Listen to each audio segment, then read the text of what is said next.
arrêter. Et si Dieu est avec nous, qui sera contre nous? Si notre Dieu est pour nous, il pourra nous arrêter. Et si Dieu est avec nous, il sera contre nous.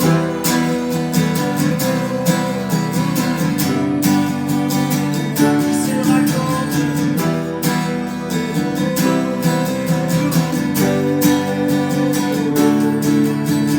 Dieu est le plus grand, Dieu est le plus fort.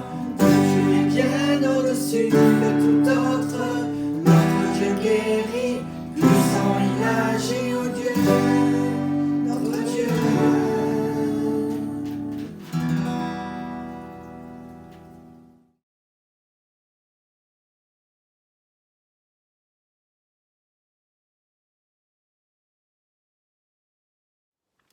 Bonjour, je suis heureux de vous accueillir dans cette vidéo de la chaîne YouTube du Centre Martin Luther King de Nîmes. Je félicite et remercie l'équipe qui est à l'initiative de cela pour cette action durable qui maintient le lien pendant la période de confinement. Nous devons tous nous adapter à cette nouvelle situation inédite. Ça fait déjà 4 semaines et nous en avons pour encore au moins autant, voire plus, qui peut le dire. Je sais que certains se sentent isolés à cause de ces mesures, d'autres sont oppressés par la situation, par le fait par exemple de se retrouver 24 heures sur 24 dans l'appartement avec toute la famille. Chacun de nos situations est plus ou moins difficile. Nous devons tenir le coup et nous avons aussi de quoi nous soutenir les uns les autres. Passer un coup de fil, prendre soin des autres est à la portée de tous. De même, si l'un ou l'une se sent seul, il faut prendre l'initiative d'appeler quelqu'un, prendre des nouvelles et donner des siennes. Alors je viens à la question qui m'a été posée pour cette vidéo. Comment je vis ma relation avec Dieu pendant cette quarantaine? Pour y répondre, je vais commencer par un témoignage perso, puis nous regarderons quelques versets dans Ésaïe. Que répondre? Je dirais que pour le moment, rien n'a changé vraiment. Comme je travaille depuis la maison, le rythme des journées reste sensiblement le même qu'avant. Je suis peut-être une exception, ou pas. Pour d'autres, les journées sont devenues pleines de temps libre à occuper. Comme beaucoup d'entre vous, j'ai pris l'habitude de lire un passage de la Bible chaque matin. En parallèle, je prie à différents moments de la journée, en particulier le matin au réveil ou après le petit déjeuner, et aussi de manière spontanée tout au long des jours, selon les situations. Je suis toujours frappé de constater combien Dieu répond aux prières, surtout dans les détails pratiques, parfois dans la journée, parfois avec quelques jours ou quelques semaines de décalage. Bien entendu, la vie communautaire fait aussi partie de ma relation avec Dieu et j'avoue que ça commence à me manquer. La mise en place des rencontres de l'Église via les outils Internet, que ce soit les télé GDM, les groupes de maison à distance, les cultes, les occasions spéciales sur Zoom, permettent de combler une partie de ce manque. Alors je vais vous faire une confidence. Quand j'étais plus jeune chrétien, je lisais ma Bible un peu, très irrégulièrement, ou même pas du tout. Un jour, je me suis rendu compte que la raison principale, c'est que je ne savais pas quoi lire. Ou alors je lisais toujours la même chose, le même passage, et ça devenait lassant. À partir de là, j'ai utilisé un guide de lecture. Vous savez, c'est un calendrier qui vous propose chaque jour un passage à lire. Celui que j'utilise permet de lire la Bible en 6 ans, mais il en existe d'autres qui sont tout aussi bien. Et depuis que j'utilise ce calendrier, je lis ma Bible avec assiduité et elle me nourrit spirituellement chaque jour.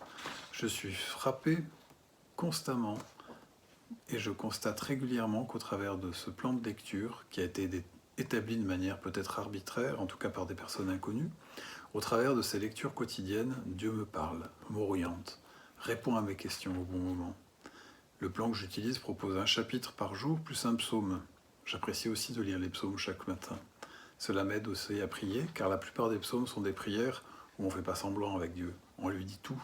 Il n'y a pas que des louanges et des remerciements, il y a aussi beaucoup de questions comme « Pourquoi ? Jusque à quand ? Que fais-tu, Dieu ? Où es-tu » C'est comme ça que la Bible nous montre comment prier.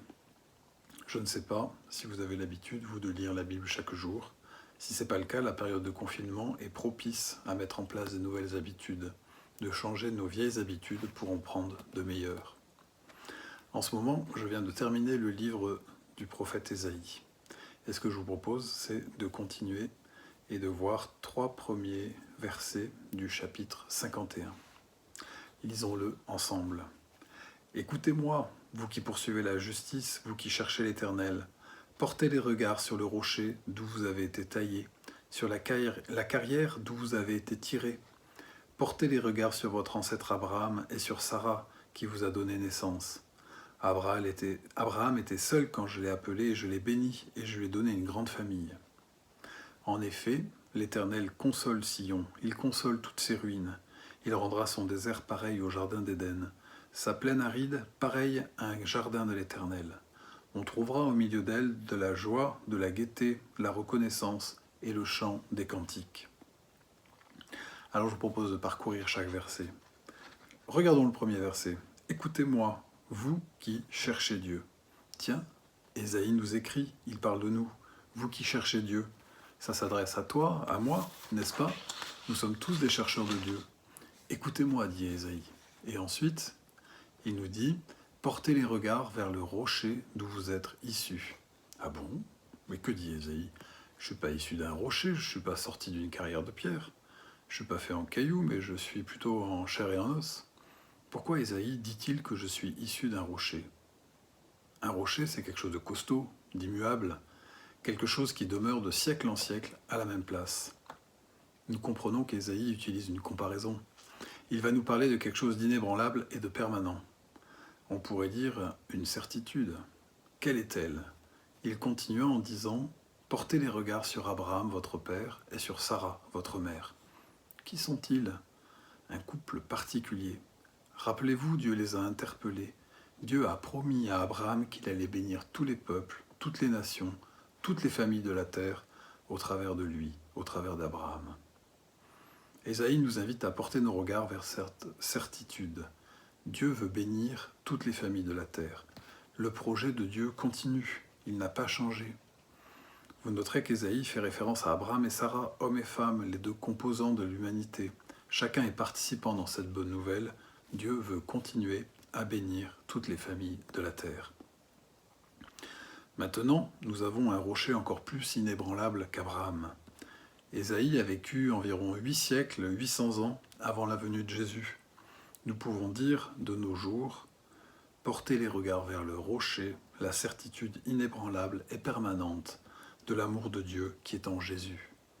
Dieu a mis en œuvre son projet de bénédiction pour tous les peuples, toutes les nations, toutes les familles, en Jésus. Grâce à lui, Jésus, venu sur la terre et qui a souffert la mort et qui est revenu à la vie, chaque homme, chaque femme de la terre peut recevoir cette bénédiction promise il y a plusieurs millénaires à Abraham. Portons les regards vers le rocher dont nous sommes issus, l'amour de Dieu et Jésus lui-même, qui apporte la bénédiction à toute nation, tout peuple et toute famille de la terre. Passons au verset 3. C'est ainsi que Dieu console Sion.